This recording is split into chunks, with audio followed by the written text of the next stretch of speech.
Hello, guys. I'm Riley, and I'm here with the story of my cheating husband. I'm sure you have heard numerous stories about cheating partners, but have you heard about one where the man used his own father's disease to hide his affair? Well, my husband, Benji, decided to do just that.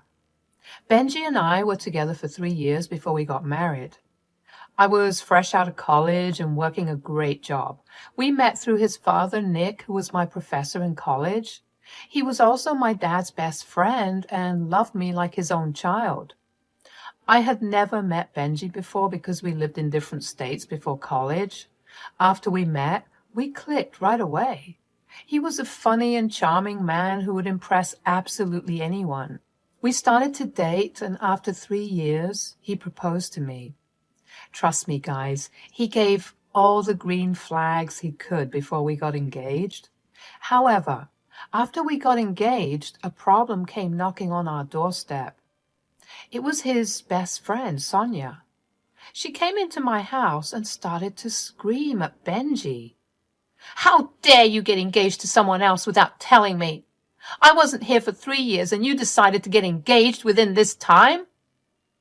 "Sonia, calm down. I wanted to tell you about us, but you rarely visited here. You didn't even tell me that you were coming back for good.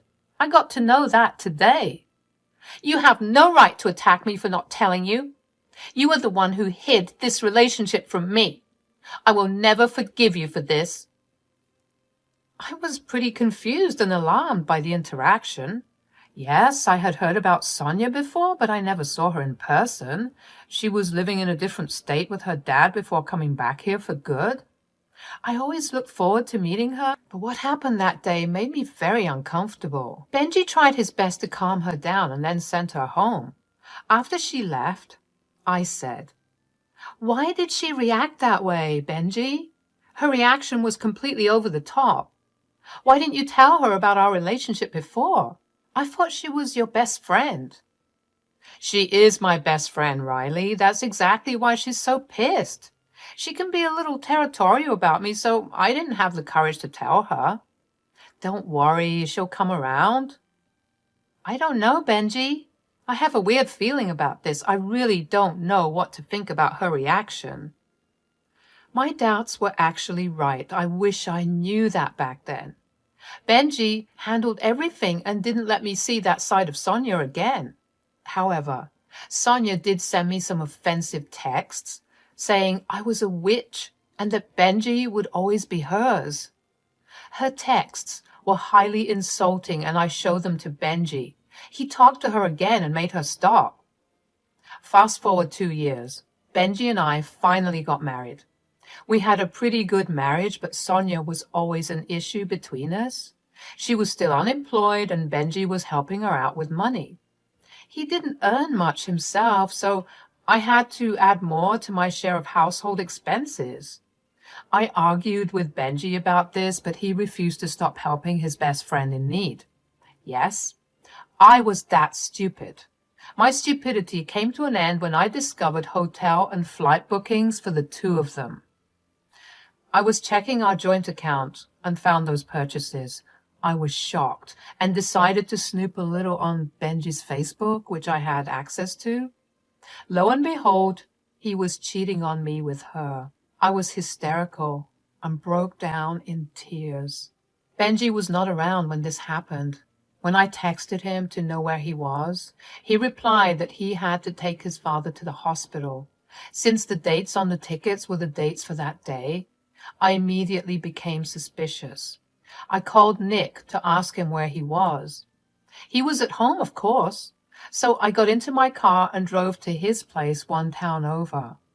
When I arrived, he said, "Hey, Riley, what's up? Why are you here so late? Is something wrong?" "Nick, I don't know how to say this. Benji's cheating on me with Sonia." "What? No, that can't be true. I trust my son. He knows how horrible it is to cheat on someone. He loves you and would never do that to you." "I can show you that he has cheated on me, Nick. I have all the proof. You have to believe me. He used your disease as an excuse to hide his affair. He said you got sick again and he had to take you to the hospital. If what you're saying is true, I will freaking disown him. That's a deal. I won't tolerate him cheating on you, but it's hard for me to believe that my son had done this and used me as an excuse. I showed Nick all the proof I had. He was stunned to see everything.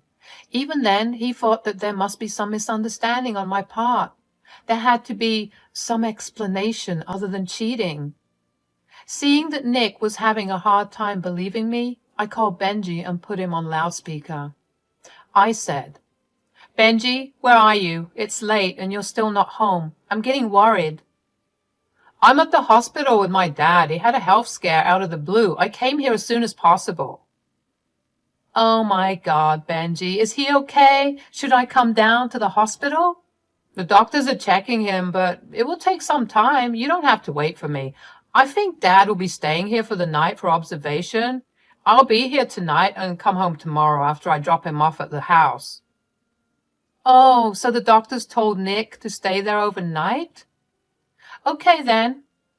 I will just drop by and visit him. I can even bring you something to eat." No, that won't be necessary, Riley. The hospital staff don't want too many people in the room. I'm staying here, so that's enough. You can visit him later. He needs time to recover. It's quite late, so I don't want you driving in the dark." "Okay then. So I take it that you will be home tomorrow?" "I don't know, Riley. I might have to stay back if he gets admitted for a few days. I'll call you back tomorrow and inform you. I'll just hang up now. The nurses don't like it when I talk on the phone for too long." Before I could get any more information about him, he hung up on me. I should have predicted that this would happen.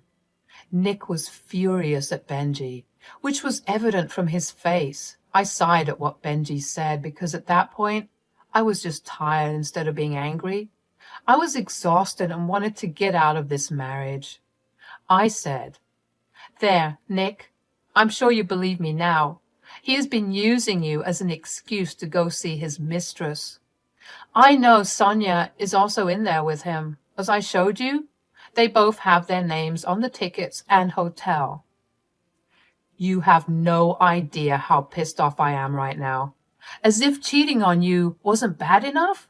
He used my health as an excuse to stay with his affair partner? Nick is disgusting and shameless. I can't believe I have a son like this. I don't know what you plan to do with him, but I'm done. I will be filing for divorce. I'm sorry, Nick, but this is it. I refuse to be used by Benji so that he can go have fun with his mistress. I won't hold you up to the deal. He's your son, and I would understand if you forgive him. Absolutely not, Riley. I won't look past his sins just because he's my son. You know what, Riley? Let's do this. I will uphold the deal on my end. I will disinherit him. You don't have to do it, Nick. I understand that he's your son. I won't be mad at you, I promise. Girl, you are just as much my child as Benji. You might be my daughter-in-law, but don't forget that I have always considered you to be my daughter. Hearing Nick say that brought tears to my eyes. After losing my family, I really did consider Nick to be my family as well. So when Nick told me that he sees me in the same way, it made me happy. Even if Benji abandoned and betrayed me, I still had Nick. Nick was adamant that he would make Benji pay for his sins. We didn't confront Benji that day. Both Nick and I had to make a lot of arrangements before confronting him. The first thing I did after returning home was to call a divorce lawyer. He's a friend of mine, so calling him late wasn't an issue. He heard everything, and I sent him all the proof of Benji's cheating.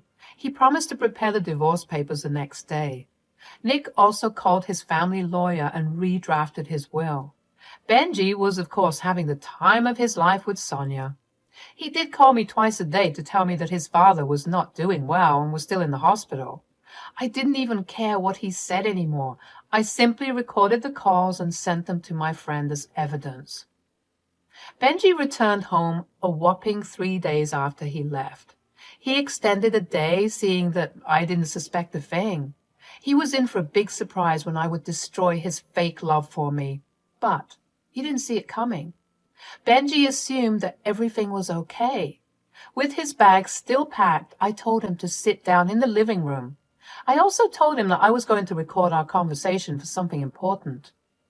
Benji looked visibly frightened for a second before putting back his concerned face. He said, "What's the matter, Riley? You are scaring me with your seriousness. Tell me what's wrong." "Why don't you start by telling me where you were for the last 3 days? I would love to hear it from you in person." "I told you, Riley, Dad was sick. So I needed to take care of him. He was released just yesterday. I dropped him home, stayed the night, and came back today." "Oh, really, Benji? So why was he suddenly taken to the hospital? What did the doctors say?" "He was having chest pains and was feeling sick. The doctors wanted to monitor his blood pressure for a few days. He's fine now. You can call him and ask. He is at home." "I'm sure he is at home right now, but I don't think he went to the hospital after all." "What do you mean, Riley?" "Oh, God, please don't tell me you're doubting me again. I'm sick and tired of being attacked, even when I have been the perfect husband." "Don't make me laugh, Benji. The perfect husband won't go around sleeping with his best friend behind his wife's back. Does Sonia know you used your father as an excuse, or is she involved in the entire planning as well?" "Stop it, Riley. Don't talk about Sonia like that. You make her sound like a wicked homewrecker. It's shameful that you are suspecting your own husband like this. You have always been jealous of Sonia because she's beautiful. So you are finding ways to make our relationship inappropriate." "Your manipulative tactics won't work anymore, Benji. Guess what? I went over our bank statements and found some interesting hotel bookings and plane tickets. I'm sure you already know whose names I found." "What?" "I don't know what you're talking about. There must be some mistake. Maybe you're trying to set me up. You even accused me of using my sick father to hide my fake affair. This is shameful, Riley. I'm disappointed in you." Benji then went on to berate me and somehow turned this on me. While he was doing that, Nick walked in through the door. I had informed him about Benji's arrival when he texted me last night. When Nick walked in through the door, Benji took one look at him and went pale. He looked very panicked and started to sweat. He said, "Hey, Dad, what are you doing here? What a surprise, Dad. I thought you should be at home after getting so sick and all." "Are you talking about the sickness you faked to go have an affair with Sonia?" "Yeah, I've recovered from that just fine, son. No thanks to you, of course." "Dad, what are you talking about? I can't believe you'll say things like that. I'm not having an affair with Sonia." "Is that so, Benji? Then why did you book tickets and hotel for the two of you? And why did you lie to Riley and tell her that you were with me at the hospital?" "Well, you see, it's just—" Benji started to stutter, seeing that he had been cornered by us. He was thinking hard about how he could come up with more lies about his affair. He realized pretty quickly that he was getting caught in his own lies. I decided to make things easier for him. I said, "There's no need for you to make up lies, Benji. I was at Nick's place when you gave me the bullshit story of taking him to the hospital. He was sitting right across from me and hearing everything since I put you on loudspeaker." "Yes, that's right. I heard everything, Benji. I heard how you used my sickness to hide your affair. I saw how you booked a nice vacation from your joint finances to spend quality time with your mistress. I really hope this trip was worth it, Benji. I have some good news for you, though. There is no reason for you to lie to me or cheat on me. I've already filed for divorce, and here are the papers. We can go to a lawyer or opt for mediation and settle things. After that, you're free to do what you want with Sonia. Oh, just remember that I will stop putting money into our joint account, so you're on your own." "Okay, look, I confess that I went to stay with Sonia, but it was a one-time thing. You don't have to take such a drastic step for a one-time thing." "A one-time thing, Benji? I have read your texts with Sonia. I have seen how you have been with her even before we got married. It also didn't help that Sonia fed into my doubts by making me feel jealous. I must say, your affair partner gave me a great incentive to snoop. Riley, please don't do this. I promise I'll cut off all contact with Sonia. We can go to marriage counseling and make things better. We don't have to get a divorce. Dad, please help me convince Riley. Are you freaking kidding me, Nick? She has all the right to divorce you. You were just begging to get her back so that you can have fun on her dime. How dare you ask me for help? I will never help you with anything again. In fact, I have already disinherited you. Hearing this, Benji becomes even more apologetic. He started to beg us not to take away our financial support. Since he didn't work much and took care of Sonia as well, our money meant a lot to him. We should have cut him off sooner, but love is a stupid thing. Good thing that we have learned our lesson. Me and Nick would no longer be Benji's ATM. Since Benji wouldn't stop harassing us for forgiveness, we jointly kicked him out. The house was mine, and his bags were already packed, so it was super convenient for me. Benji left, but kept blowing up our phone with texts of apologies and forgiveness. We turned off our phones and discussed the next steps we would be taking against Benji. Nick has already sent the papers to disinherit Benji. He was leaving a part of his estate to a niece and the rest was left to me. He told me that since I was the one who truly cared about his health and didn't use it for my own benefit, I deserved this much from him. Besides, he thought of me as his own daughter and wanted to leave me something. I was crying tears of sadness and happiness after everything was over. Look, I won't say that I never felt sad about my marriage again. It was super hard to look past the good times and put on a brave face. However, I also knew that those good times were built on lies. What also helped was the fact that Sonia kept rubbing my face when Benji moved in with her. She texted me and said, "See, Riley, I have won. You have lost the love of your life to me. I had warned you that Benji would always be mine. You should have listened to me. Look how you're suffering right now." Suffering, Sonia? Don't delude yourself. I have been freed from taking care of a man-child who couldn't even earn enough to support himself. The sheer financial burden of staying with him was enough to ruin the joys of my marriage. I wish you well with the financial burden you just took in. He will never be a financial burden to me, Riley. Since you make more money than him, he will get alimony from you. Plus, he will get half of your house. That would be enough to make us have a good life. Sonia, are you that dense? Have you forgotten that we live in at-fault state? Even if we get divorced, Benji won't get a cent from me, since he cheated. And, by the way, the house is only in my name and belongs to me, so he won't get anything from that either. It finally dawned on Sonia that Benji would get absolutely nothing from me, and she also must have realized that she would have to get a job to support herself and Benji. Gone were the days when she didn't have to move a finger to provide for herself. Sleeping with Benji was enough to bring in good money for the month, but now she would have to work to feed herself. With 0 qualifications and experience, she knew well enough what kind of job she would get. Realizing these things, Sonia went completely silent. I didn't have time for her anymore. I simply hung up the phone. In the next few months, a lot happened. Benji and I got divorced because, well, there was no way I was getting back with him. He chose mediation, and even the court representative hinted that he had no leg to stand on, so he was forced to sign the divorce papers. He did lose quite a bit of money in lawyer fees. That hit his wallet really hard since I was no longer supplementing his income.